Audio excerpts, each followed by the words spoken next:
को फैलाया। इससे तो अच्छा था बॉलीवुड की हीरोइनों के इंटरव्यू ले लेते, इससे तो अच्छा था बॉलीवुड के गानों को रिकॉर्ड करके अपने चैनल पे डाल लेते। कम से कम तकरीरें तो बदनाम ना होती, कम से कम जलसे तो बदनाम ना होते। क्या हो रहा है जलसों के नाम पर? क्या क्या हो रहा है हमारे यहाँ? क्या क्या फर्क है? इतने जलसे हो रहे हैं मगर हमारा नौजवान नमाज से आके दूर है।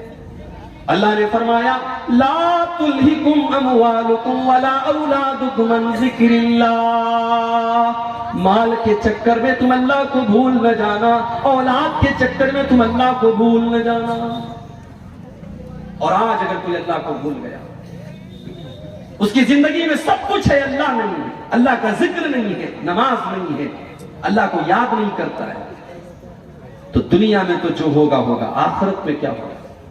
वमन आरदान जिक्री फइन्न लहू मईशतन ज़ंका, जो हमें याद नहीं करेगा, जिसकी जिंदगी में सब कुछ होगा लेकिन अल्लाह नहीं होगा, उसकी जिंदगी को हम बेचैनी वाली जिंदगी बना देंगे। वो करोड़ों और लाखों कमाएगा लेकिन उसके घर में चैन न होगा। सास बहू के झगड़े उसके घर में होंगे, भाई भाई के झगड़े उसके घर में होंगे, उसके घर में ननद भाभी के झगड़े होंगे, उसके घर में देवरानी जेठानी के झगड़े होंगे, उसके घर में न चैन होगा न सुकून होगा, उसके बच्चे बीमार होंगे जो हमको याद नहीं करेगा। फइन्न लहू मईशतन ज़ंका, उसकी जिंदगी बेचैनी वाली बन जाएगी।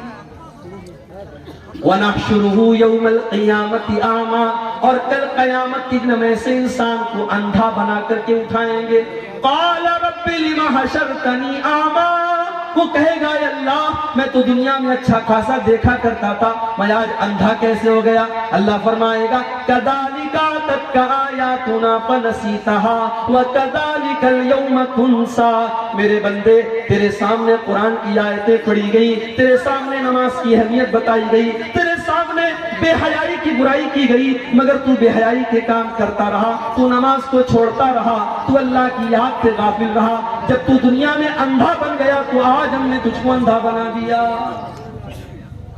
तो ये पहली आयत है कि अपने माल और औलाद के चक्कर में अल्लाह को मत।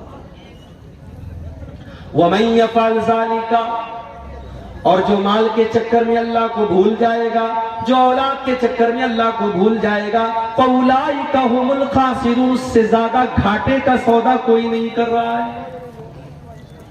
हम ये समझ रहे हैं कि साहब हम दुकान कर रहे हैं नमाज छोड़ करके, हमारी दुकान में बड़ी बरकत हो रही, बड़ा पैसा आ रहा है। नहीं, पैसा तो आ रहा है मगर आप घाटे का सौदा जानते हो? फायदे का सौदा किसको कहते हैं? आओ एक मिसाल आपको देता हूं, फायदे का सौदा किसको कहते हैं। अल्लाह के नबी अपने सहाबा के साथ बैठे हुए, एक सहाबी आते, अरे अल्लाह के नबी मैं अपने बाग की चहार दीवारी कर रहा हूँ, मेरा खजूरों का बाग है, मैं उसकी बाउंड्री कर रहा हूँ, और बाउंड्री करने में मेरे पड़ोसी का एक खजूर का पेड़ आ रहा है, मैं उससे कह रहा हूँ कि ये खजूरों का पेड़ तुम मुझे दे दो, लेकिन वो मुझे देने को तैयार नहीं है। नबी अकरम ने उसको बुलाया, कहा भाई अपने बाग की बाउंड्री कर रहा है, तुम्हारा एक पेड़ इसकी बाउंड्री के रास्ते में आ रहा है, तुम अपने पेड़ की जो मुनासिब कीमत है दे दो। उसने कहा नहीं मैं नहीं दे सकता। उसने कहा मैं ये पेड़ नहीं दे सकता। अल्लाह के नबी ने फरमाया कि तो बताओ तुम्हें क्या चाहिए? उसने कहा हाँ, अगर इस एक खजूर के पेड़ के बदले में मुझे पूरा एक बाग दे दिया जाए तो मैं वो बाग के बदले में मैं एक खजूर का पेड़ दे दूंगा। नबी अकरम ने अपने सहाबा से कहा, ऐ मेरे सहाबा, कोई है जो इस पेड़ को खरीद ले, मैं उसको जन्नत की गारंटी देता हूं, इससे बेहतर खजूरों का बाग उसको जन्नत में मिलेगा। कोई है अल्लाह का बंदा जो अपना खजूरों का बाग इसको दे दे और इसका ये पेड़ खरीद ले। एक साहबी खड़े हो गए, उनका नाम था अबू दहदा। उन्होंने कहा अल्लाह के नबी, मेरा एक बहुत बड़ा खजूरों का बाग है, मैं आपको गवाह बना करके कहता हूं कि मैं अपना खजूरों का बाग इसको दे रहा हूं, और इसका वो एक खजूर का पेड़ मैं लेकर के अपने इस सहाबी भाई को दे रहा हूं। सौदा डन हो गया। अबू दादा दौड़े दौड़े घर आए, उनकी बीवी उसी बाग में गई हुई थी। मुस्नद अहमद के अल्फाज हैं, हजरत अबू दादा बाग के दरवाजे पर पहुंचे और बीवी को आवाज दी, ऐ उम्मे दादा, ऐ मेरी बीवी, तुम जल्दी से इस बाग से निकल जाओ, ये बाग मैंने अल्लाह की राह में दे दिया है। ऐ मेरी बीवी, मैंने एक खजूर के पेड़ के बदले में इस बाग को खरीद लिया है, इस बाग को बेच दिया है, और मुझे अल्लाह के नबी ने इस पर जन्नत में इससे बेहतरीन बाग की गारंटी दी है। आज के दौर की औरतें होती तो शौहर की ये बात सुनकर के 4 बातें सुनाती कि आपसे बड़ा बेवकूफ कोई नहीं देखा, आपसे बड़ा स्टूपिड कोई नहीं देखा कि आप एक पेड़ के बदले आप इतना बेहतरीन बाग आप बेच करके चले आए। आज की औरतें होती तो 4 ताने मारती। लेकिन मेरी प्यारी माओ बहनों, नबी की सहाबियात की जिंदगी भी क्या जिंदगी थी।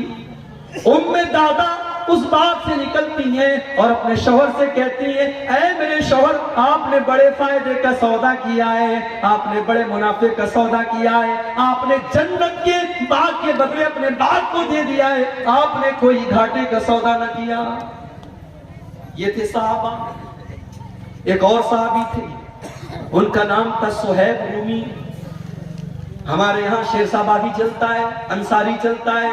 इसी बिहार में दरभंगा में एक गांव है, वहां सड़क में दीवार बनी है, एक तरफ से अंसारियों का रास्ता, एक तरफ से शेख का रास्ता है। अंसारी के रास्ते से शेख नहीं जा सकता, शेख के रास्ते से अंसारी नहीं जा सकता।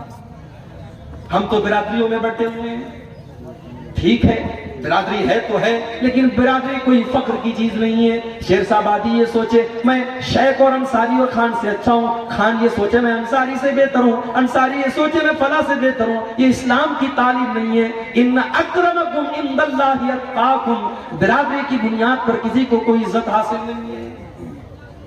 नबी के सहाबा में आप देखें वैरायटी है सहाबा।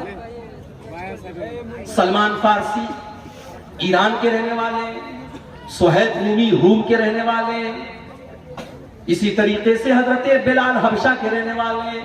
कोई गोरा है, कोई काला है, कोई ईरान का है, कोई हबशा का है, लेकिन नबी के सारे सहाबा दर्जे में और मकाम में सहाबी होने के एतबार से बराबर है, सहाबी होने के एतबार से बराबर है। हजरत बिलाल तो गुलाम थे, उनको हजरत अबू बकर ने खरीद करके आजाद किया था, और हजरत उमर कहा करते थे, आका सैयदना सैयदना, बिलाल भी हमारा आका और अबू बकर भी हमारा आका, हमारे आका ने हमारे आका को खरीद करके आजाद किया। बंदो मोहताज गनी एक हुए, तेरे दरबार में पहुंचे तो सभी एक। अगर अल्लाह ने आपको तौफीक दी होगी, आपने हज किया होगा, आपने उम्रा किया होगा, आपने देखा होगा कि अल्लाह के घर का तवाफ करने में गोरे और काले का कोई फर्क नहीं, अंसारी और शेरशाबादी का कोई फर्क नहीं, अमीर और गरीब का कोई फर्क नहीं, सारे के सारे लोग एक ही आवाज दे रहे हैं, लब्बैक अल्लाहुम्मा लब्बैक की सदाएं दे रहे हैं। एक ही आवाज है, एक ही ड्रेस कोड है, एक ही घर का तवाफ कर रहे हैं, और एक ही मकसद है कि अल्लाह राजी हो जाए। सुहैब रज़ी अल्लाह तआला अन्हु रूम के रहने वाले, गुलाम बनकर के मक्का में आए, किसी ने आजाद कर दिया, बिजनेस करने लगे। अल्लाह ने तिजारत में बरकत रखी है, तिजारत में बरकत है। उलमा कहते हैं कि सबसे बेहतरीन पेशा खेती करना है, और खेती करने के बाद सबसे बेहतरीन पेशा तिजारत है। तिजारत में अल्लाह ने बहुत बरकत रखी। हजरत सुहैब रूमी रज़ी अल्लाह तआला ने तिजारत की, बिजनेस किया, और अल्लाह ने बरकत की, बहुत पैसा कमाया। नबी अकरम के ऊपर ईमान लाए, सहाबी हो गए। फिर एक ऐसा मौका आया कि अल्लाह के प्यारे नबी मदीना चले गए। सुहैब रूमी अभी मक्का में ठहरे हुए हैं, उनको अपना कारोबार भी देखना है, अपने घर वालों को भी देखना है।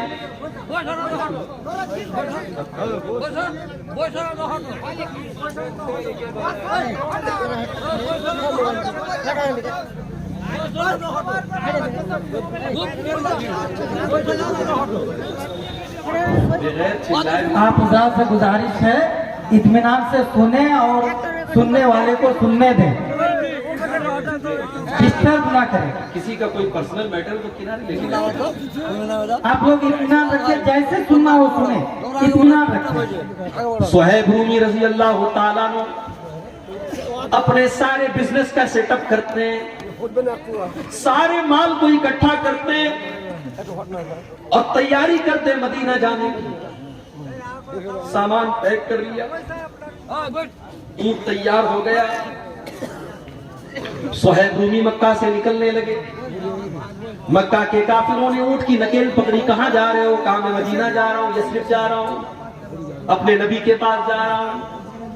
मक्का वालों ने कहा सुहैब हम तुम्हें मदीना न जाने देंगे, तुमने सारी जिंदगी मक्का में रह करके पैसा कमाया और आज चाहते हो कि अपनी सारी कमाई लेकर के तुम मदीना चले जाओ। ऐ सुहैब हम कभी ऐसा न होने देंगे। तो फिर क्या करते हो? कहा मैं हमारे पास बस एक ही ऑप्शन है, तुम अपना सारा माल हमको दे दो, हम तुम्हें मदीना जाने देंगे।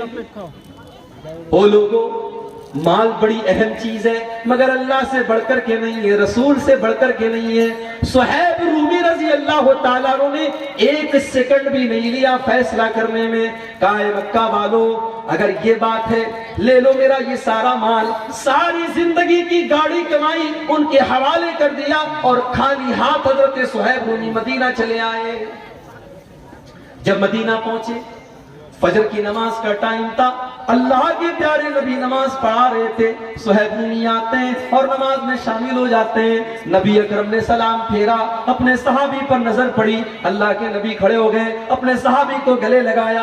अल्लाह की तरफ से अल्लाह के नबी को बता दिया गया था सारा मामला। नबी ने पहला लफ्ज जो कहा, आपने फरमाया ऐ सुहैब रबिहतल भैया, रबिहतल भैया, ऐ सुहैब तूने बड़े फायदे का सौदा किया है, तूने कोई घाटे का सौदा न किया, तूने सारी जिंदगी की कमाई को ठोकर मार करके अल्लाह के दीन के लिए तूने कुर्बान कर दिया। ऐ सुहैब तूने बड़े फायदे का सौदा किया है। आज तो करोड़ों कमाने वाला, लाखों कमाने वाला मस्जिद के अंदर जब चंदा देने की बात आती है तो 5 का सिक्का तलाश करता है, 10 की नोट तलाश करता है। बीवी के लिए शॉपिंग करने के लिए 2000 की नोट निकालता है, बच्चों के शौक के लिए 500 की नोट निकालता है। और बेचारी मस्जिद और मदरसा एक ऐसी चीज है, वहां 10 की नोट आपको ज्यादा मिलेगी। ये हमारे दिल का हाल है। ला तुल्हिकुम अमवालुकुम वला औलादुकुम अन जिक्रिल्लाह, ऐ ईमान वालों अपने माल के चक्कर में तुम अल्लाह को भूल न जाना, अपनी औलाद के चक्कर में तुम अल्लाह को भूल न जाना। अगर ऐसा करोगे फउलाइका हुमुल खासिरून, तो तुमसे ज्यादा घाटे में कोई न होगा। एक आयत का मतलब मैंने समझा दिया, अब दूसरी आयत का मतलब